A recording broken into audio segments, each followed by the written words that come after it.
మీరు కొత్తగా business start చేయాలనుకుంటున్నారా? మార్చ్ 16-17 హైటెక్స్ లో ఫ్రాన్సెస్ ఇండియా బిగ్గెస్ట్ ఫ్రో ఎక్స్పో 2014 సీన్ రిపీట్ అంటూ పొలిటికల్ ప్లాట్ఫామ్ ఉదరగొడుతుంది. టీడీపీ, జనసేన, బీజేపీ పొత్తుతో మళ్లీ హిస్టరీ రిపీట్ అంటూ తెగ హడావుడి చేస్తున్నారు. మళ్లీ అధికారంలోకి వస్తే ఏం చేస్తారు? ప్రధాని మోడీజీ ఏం హామీలిస్తారు? కొత్త హామీల సంగతి పక్కన పెట్టి పాత హామీలు, అదే విభజన హామీల సంగతి ఏంటి? మీరొచ్చి చేసేదేమిటి? ఇవి సామాన్యుడి మెదడును తొలిచేస్తున్న ప్రశ్నలు.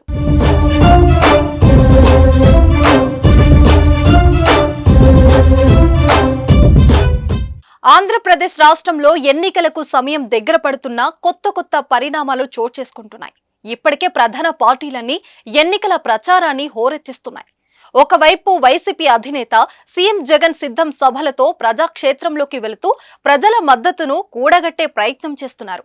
మరోవైపు టీడీపీ కూడా యువగలంతో పాటు ఇతర సభలను నిర్వహించి ప్రజాదరణ పొందేందుకు ప్రయత్నాలు చేస్తున్నారు. ఆంధ్రప్రదేశ్ రాష్ట్రంలో అధికార వైసీపీని ఎదుర్కోవడానికి టీడీపీ, జనసేన, బీజేపీలు ఉమ్మడిగా పొత్తులతో ముందుకు వెళ్తున్నాయి.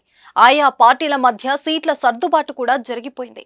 ప్రధాని నరేంద్ర మోడీని ఏపీకి ఆహ్వానించి సభను నిర్వహించాలని ఉమ్మడిగా నిర్ణయం తీసుకున్నారు. మార్చి 15న ప్రధాని నరేంద్ర మోడీ విశాఖపట్నంలో రోడ్డు షోలో పాల్గొంటారు. 17న పల్నాడు జిల్లా చిలకలూరిపేటలో జరిగే టీడీపీ, బీజేపీ, జనసేన బహిరంగ సభకు ప్రధాని నరేంద్ర మోడీ హాజరవుతున్నారు.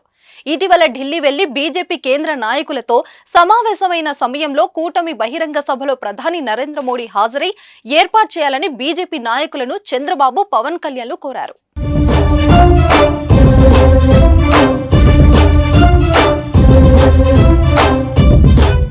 ఇప్పటికే ఈ బహిరంగ సభ నిర్వహణకు పలు కమిటీలను చంద్రబాబు ప్రకటించారు. బీజేపీతో పొత్తు పెట్టుకున్న తర్వాత నిర్వహించే బహిరంగ సభలో ఆంధ్రప్రదేశ్ రాష్ట్ర ప్రజల ఆకాంక్షలను దృష్టిలో పెట్టుకుని ప్రధాని నరేంద్ర మోడీ ఏమైనా ప్రకటనలు చేస్తారా?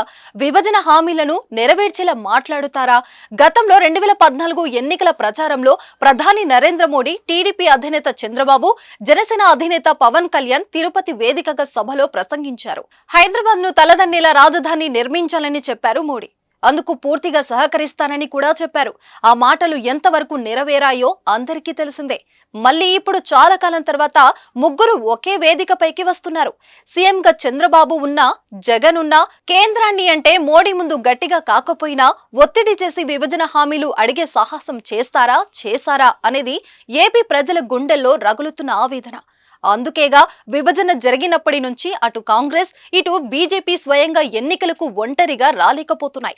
వచ్చినా ఒక్కటంటే ఒక అసెంబ్లీ సీటైనా సాధించగలుగుతున్నాయా?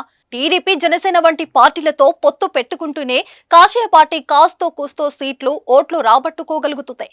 అలా వచ్చిన ఏపీకి చేసేదేమిటో ఇకనైనా నోరు విప్పి మోడీ చెప్పగలరా?